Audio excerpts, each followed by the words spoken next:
Primero te quiero agradecer por habernos apoyado en este proyecto, que en realidad era también una necesidad hacerlo, porque considero que hay que borrar una frase que he escuchado muchas veces, de que lo que sucedió en Chile con el golpe de Estado fue eminentemente masculino, las víctimas, y hay como un borramiento de todo lo que pasó con las mujeres. Y me parece importante rescatar no solo a las víctimas, sino a las que resistieron, que lucharon, en fin, una cantidad de información que estamos recabando. Y queremos que tu entrevista, como parte de ese público al que le tocó vivir esa experiencia tan horrible, quede para las futuras generaciones aquí en este archivo. Entonces te doy la palabra y como te decía antes, no queremos hacer preguntas que puedan a veces incomodar, solamente que nos cuente cuál fue tu experiencia y qué es lo que crees tú que tiene que quedar, eh, porque no se ha dicho poco o se ha dicho mal también, Claro, sí. de mala manera. Gracias, Carmen. Bueno, primero, darle las gracias también por invitarme a compartir estas memorias, esta experiencia. La verdad es que vengo acá más a relatar las experiencias de las mujeres de mi familia, ¿verdad? De cómo se vivió la dictadura y cómo la represión afectó en primer lugar a mi madre, en segundo lugar a mi tía abuela y en tercer lugar a mi prima, para hablar de las mujeres, ¿verdad? Y mis hermanos. Entonces, creo que es importante el esfuerzo que está haciendo la Comisión Chilena de Derechos Humanos, el archivo en particular, por rescatar precisamente esas memorias y esos momentos eh, para que sean parte también del CEDOC, del Centro Documental, y queden, ¿verdad?, como testimonio para las próximas generaciones. Eh, en realidad, para hacer recuento, para iniciar este recuerdo respecto de mi experiencia en mi familia, quisiera, bueno, comentar diciendo: yo nací a mediados de los 80, el año 84, en plena crisis económica en Chile. Nací en San Ramón. Desde muy pequeña, mis padres me hicieron parte de la lucha por terminar con la dictadura. Entonces mis recuerdos de infancia están muy ligados a ese proceso en particular. Eh, tengo imágenes, momentos de memoria, unos flash en mi mente del triunfo del no. Yo era muy pequeña en esa época, pero recuerdo muy vívido el momento en que con mis padres fuimos al Parque O'Higgins a la celebración del triunfo del no y ver mares de gente. Para mí como niña lo viví como que fuera una infinidad de personas manifestándose, saltando la alegría de ese momento. Es una imagen que es muy pequeña, muy corta en mi memoria, pero que significa tanto y que después la vinculo, ¿verdad?, con toda la experiencia, con todo lo que fui reconstruyendo de mi historia familiar y entendiendo cuál era el lugar mío en este país, en esta historia nacional, y de qué forma se iba tejiendo, ¿verdad?, esta historia familiar con lo que había sucedido en Chile desde el 11 de septiembre de 1973. Entonces, se produce ahí para mí ahora que tengo que explicar, que contar esto, que recordarlo, una serie de momentos, de emociones, de preguntas que tuve en algún momento, ¿verdad? Y que espero poder transmitir de una manera que sea significativa también para este archivo. Okay. ¿Qué, eh, ¿Qué es lo que más te impactó de, de lo que vivió tu mamá o lo que ella te contó, lo que tú pudiste percibir y de tu tía abuela? Mm. A ver, creo que con el tiempo, con el paso de los años, a mi mamá le fue costando menos hablar de su detención. Ella fue detenida el año 74 acá en Santiago. Ella nació en Puerto Montt el año 42.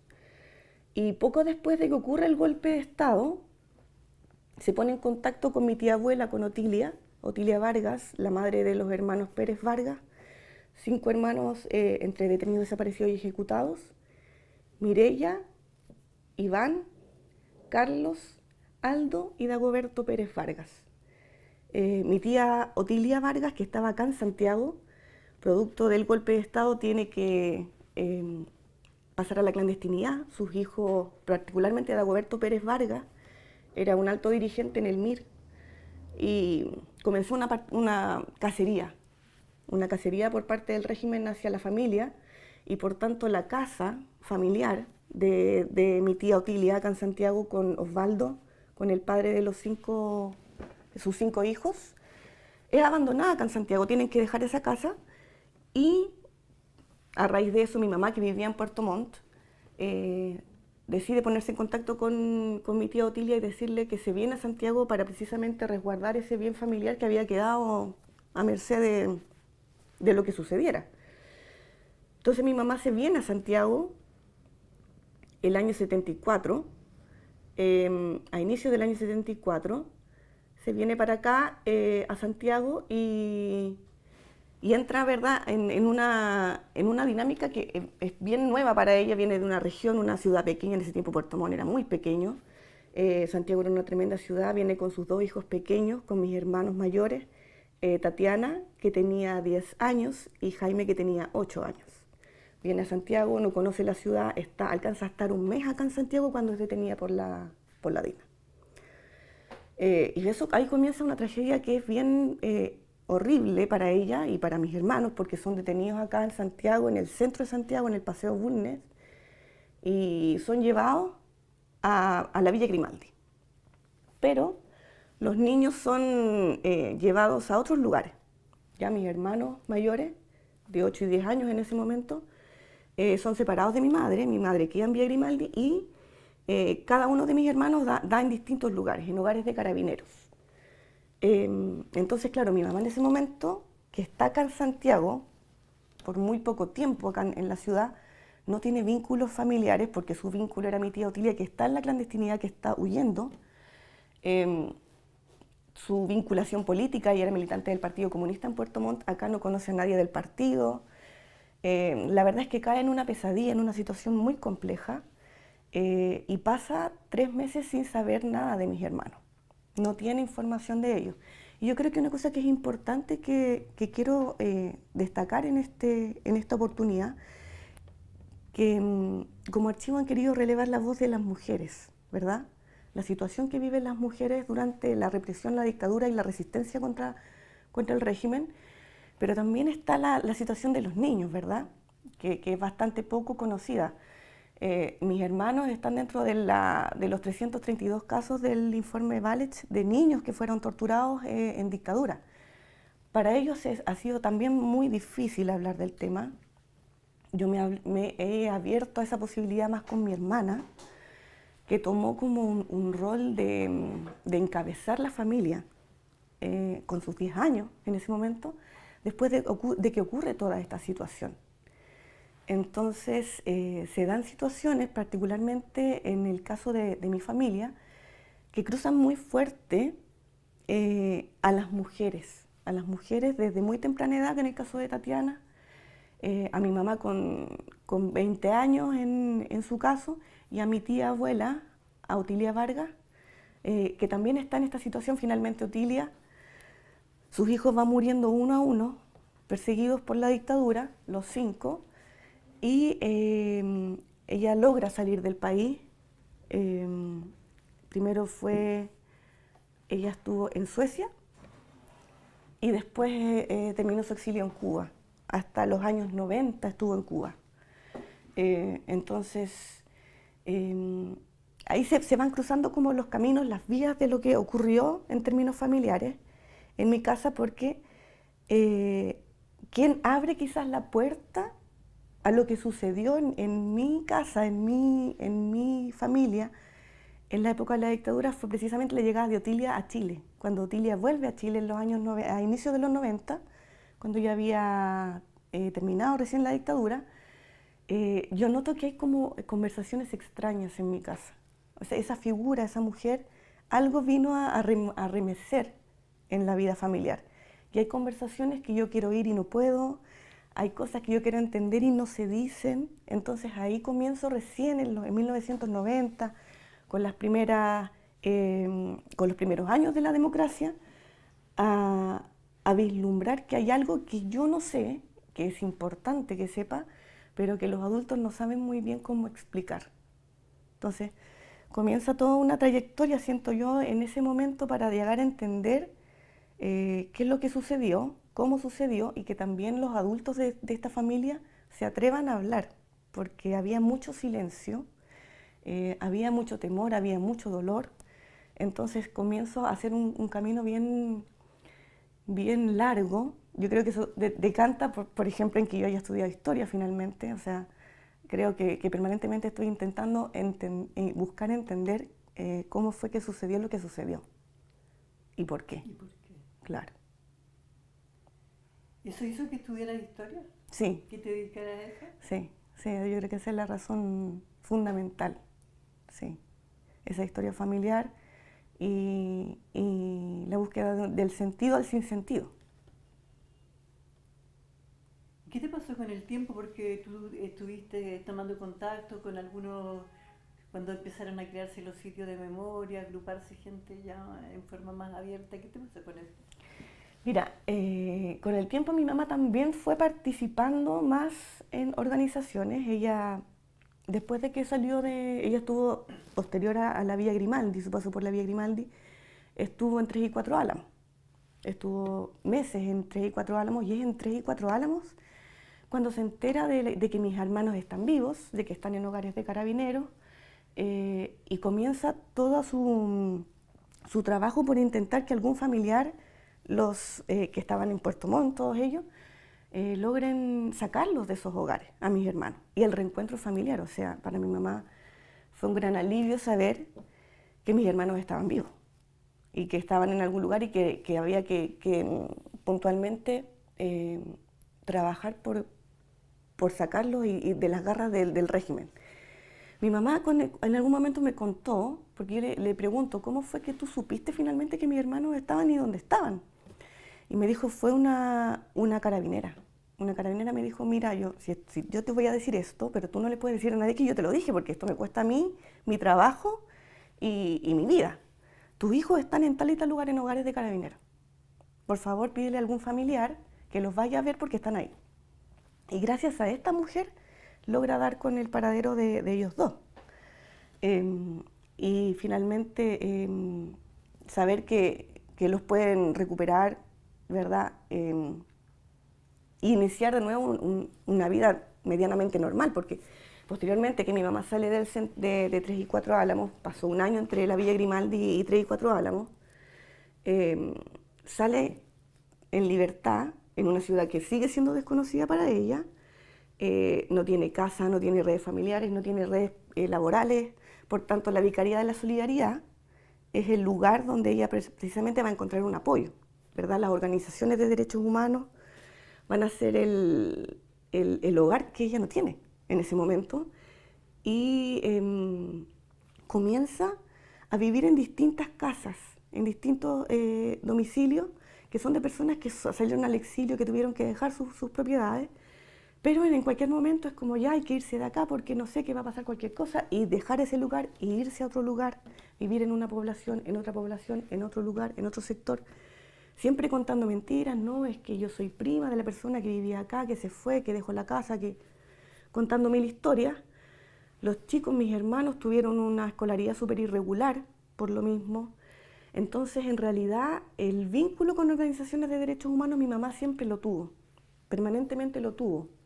Y lo retoma, su trabajo por la memoria, por la justicia, por la verdad, después de los 90, ya en democracia. Entonces, la acompaño permanentemente en esos espacios. Mi mamá siempre siguió militando en el Partido Comunista, entonces dentro del ethos, dentro de lo que es la vida social, la vida cultural del comunismo, también me formé como persona, o sea, viviendo muy empapada de lo que es la lucha por los derechos humanos en Chile. Entonces, decantar en el estudio de la historia y en el trabajo en derechos humanos era como prácticamente el camino lógico a seguir.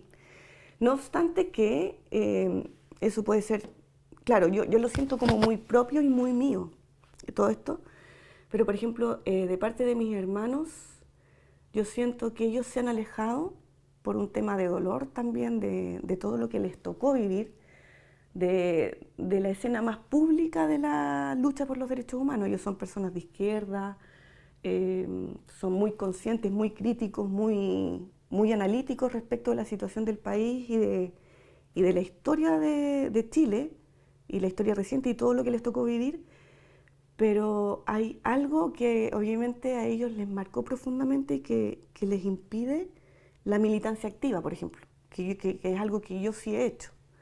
Pese a que yo no viví la detención, la tortura, la persecución, todo lo que ellos vivieron durante la dictadura militar, ellos no han podido como romper con eso. Se han mantenido más como en el ámbito de lo privado, lo familiar, pero a mí sí sentí desde muy niña, desde muy pequeña ese llamado a trabajar por los derechos humanos, a organizar, a concientizar y a divulgar la verdad, la búsqueda de verdad, justicia y reparación.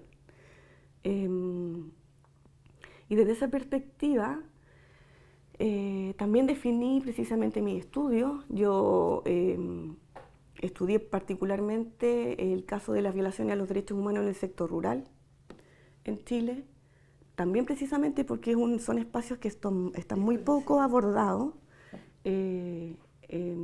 Particularmente ya me especialicé en mis estudios de magíster en el caso Paine, y a raíz del caso Paine y sus particularidades derivé en el tema de la participación de civiles en crímenes de lesa humanidad. Y en ese momento fue cuando se cruza nuestra historia, producto de los civiles que participan en los crímenes en la dictadura.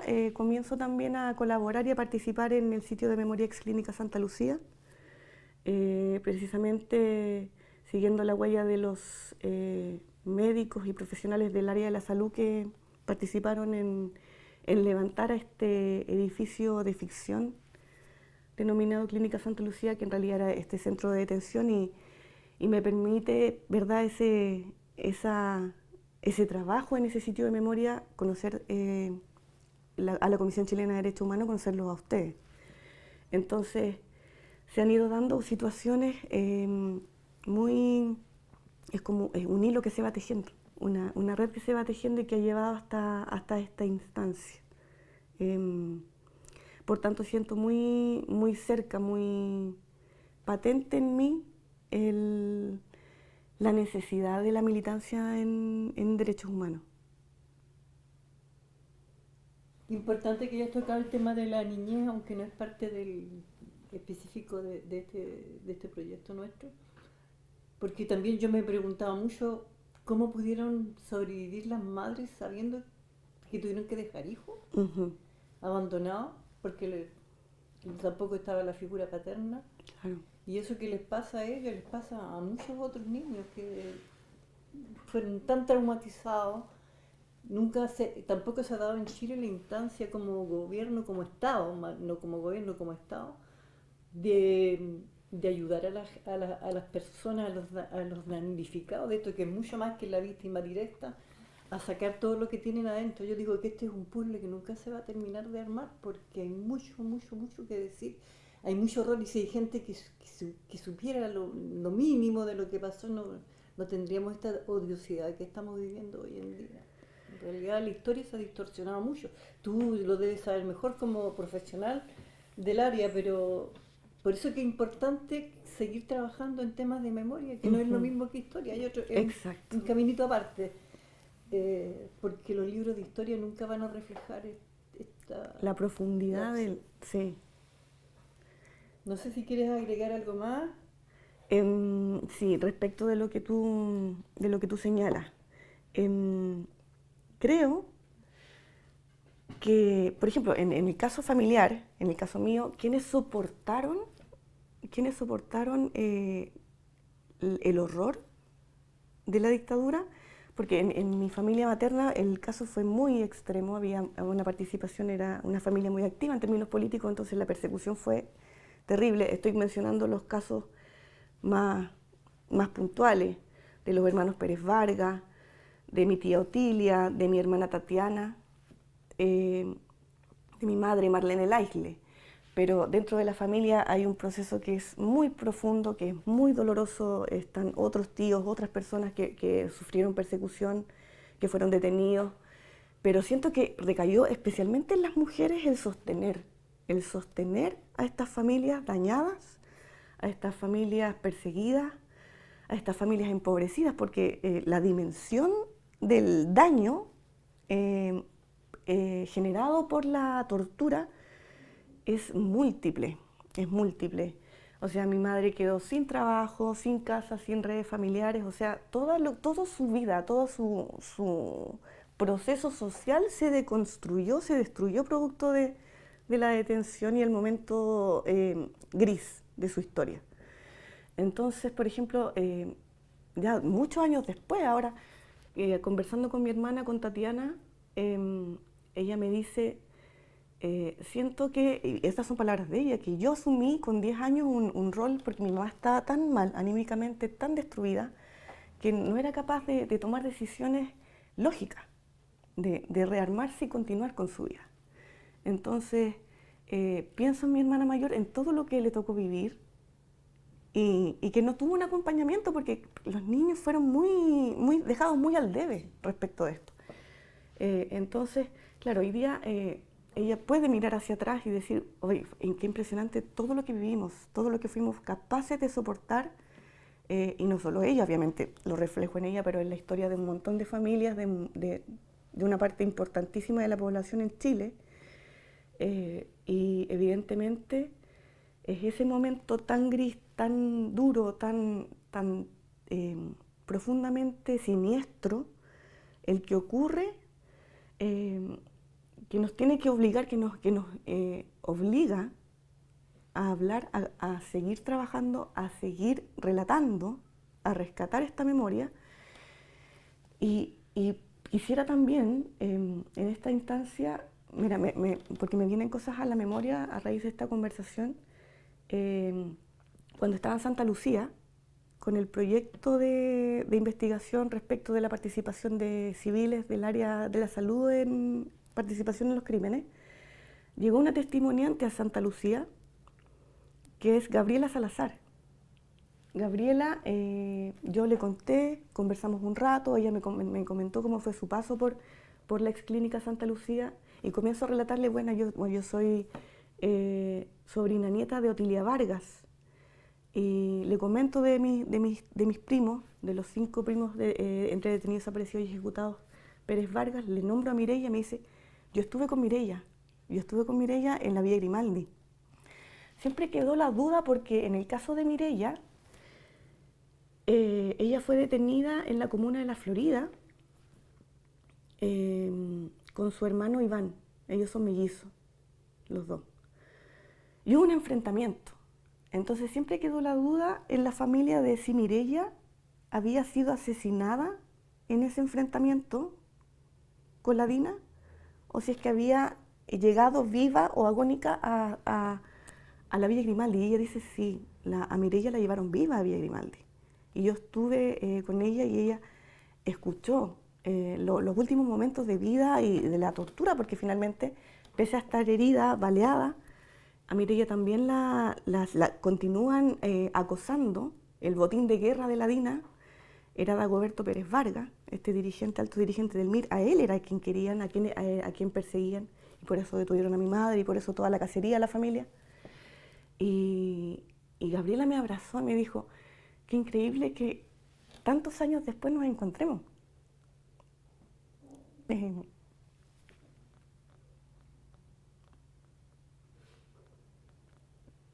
Era una posibilidad remota, pero estando dentro del círculo, igual el círculo que tenemos es pequeño. sí, No hay tanta gente trabajando para rescatar toda esta memoria. sí, es verdad, sí.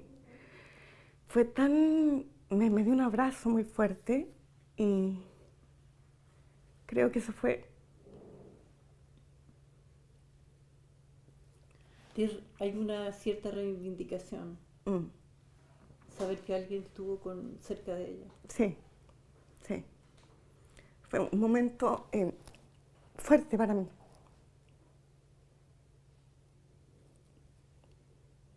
Inimaginable, po. Fue como un regalo, duro pero... Sí, sí, totalmente.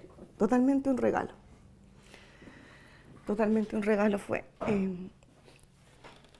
Eh, gracias.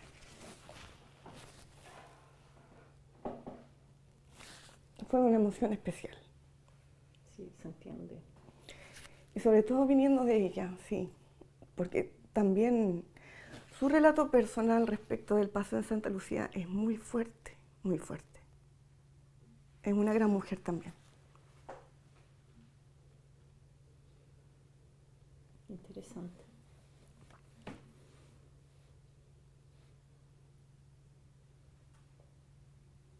¿Le dejamos descansar? Ya. Hay que procesar eso. Sí.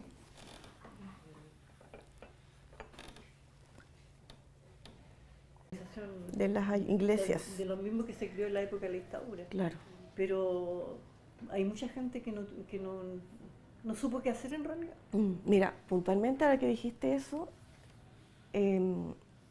cuando se abrió el proceso del informe Valech y se pidieron las declaraciones, Jaime, mi hermano, escribió, porque era un relato, pero creo que era escrito y un oral, Se o podía no. hacer, se podía Ya, hacer. él escribió y se lo pasó a mi mami porque mi mamá tramitó todo ese proceso, y él le pidió a mi mamá que no leyera su testimonio, que no quería. Entonces, evidentemente, ese proceso abrió un montón de heridas, Sí. un montón de heridas, fue terrible para, o sea, personas que, claro, dispuestas a declarar porque consideraban que era importante que ese testimonio y la memoria no se perdiera, es revivir la herida. O sea, las personas que no estaban hasta ese momento acostumbradas o familiarizadas con verbalizar y con externalizar lo que les sucedió, fue revivir la pesadilla otra vez. No hubo tampoco un acompañamiento en ese momento. Entonces, claro, producto del informe Valech y producto de que hubo todo como un remesón a raíz de los resultados de la comisión del informe Valech, se sigue insistiendo y resurge el tema de que hay que llevar adelante procesos judiciales, judicializar la... Yo creo que ahí también se coinciden esos dos momentos con que hablo con mis hermanos, que hablo con mi mamá para que ellos venzan el temor e inicien el proceso judicial. Entonces, ¿por qué es importante ahora? ¿Por qué es importante ahora, ayer, mañana y va a seguir? Porque la forma en que funciona el ser humano y ese dolor guardado hace que no todas las personas puedan enfrentarlo en el mismo momento. Es imposible. Hay personas que hasta el día de hoy no pueden verbalizar, no pueden relatar, no pueden contar. Entonces esto no va a ser un proceso que se va a terminar de un momento a otro. Es imposible, no es posible. Entonces, el daño es transgeneracional, ¿verdad? Las personas continúan vivas hoy día. Mis hermanos, que 8 y 10 años tuvieron cuando fueron torturados por la DINA, hoy día tienen sobre los 60 años, sus hijos saben todo lo que ocurre con sus padres, sus hijos son veinteañeros. Los estudios científicos que se han hecho a partir de los que sobrevivieron a Auschwitz dicen que esto se transmite hasta la séptima generación. Imagínate. Claro. Entonces Esa es la experiencia que ellos tienen. es imposible. Todavía en Chile queda un largo proceso, un largo camino por recorrer en términos de la judicialización, en términos de la memoria, de todo lo que rodea este régimen. ¿Puedo hacer una pregunta yo? Sí. En realidad no es una pregunta, es un ejercicio. ¿Ya? El ejercicio dice lo siguiente. Delante tuyo hay niños escuchando. ¿Ya? Hay una siguiente generación de personas que a lo mejor no tienen mucho sentido sobre lo que acabamos de escuchar. Claro. ¿Qué les dirías a ellos? Te voy a contar hasta 3. Ya. Cuando quieras. ¿Qué les diría a ellos? ¿Qué les diría a esa nueva generación? Les diría que, en primer lugar, y creo que también eso tiene mucho sentido con lo que estamos viviendo a nivel mundial, que la democracia es una construcción permanente, es una lucha permanente, que los procesos sociales y políticos tenemos que llevarlos, tenemos que empujarlos para contribuir a la paz, a la justicia y a la democracia. Que no es posible pensar que en el país hemos llegado a un momento tal donde demos por garantizada, ¿verdad?, la libertad individual, la libertad de las personas, la libertad de los ciudadanos. Que eso incluye los procesos de verdad, de justicia, de reparación y de no repetición de los crímenes cometidos en dictadura y de ser vigilantes respecto de nuestra propia historia, independientemente del tiempo. Esto pueden pasar 20 años y otras generaciones van a ver esto y van a escuchar esta situación. Creo que el mundo hoy día está en una encrucijada y Chile también. O sea, hay un avance de las derechas, hay un avance del negacionismo, hay un avance del odio y tenemos como sociedad, independientemente del tiempo y del momento, que trabajar para que en este mundo quepamos todos, para que en este mundo exista justicia y democracia. Ese sería el mensaje fundamental para mí, teniendo en cuenta lo que estoy relatando respecto del pasado, mirando el presente y pensando en el futuro. Gracias. Gracias, Tamara. De nada, pues gracias a ustedes. Gracias a ustedes.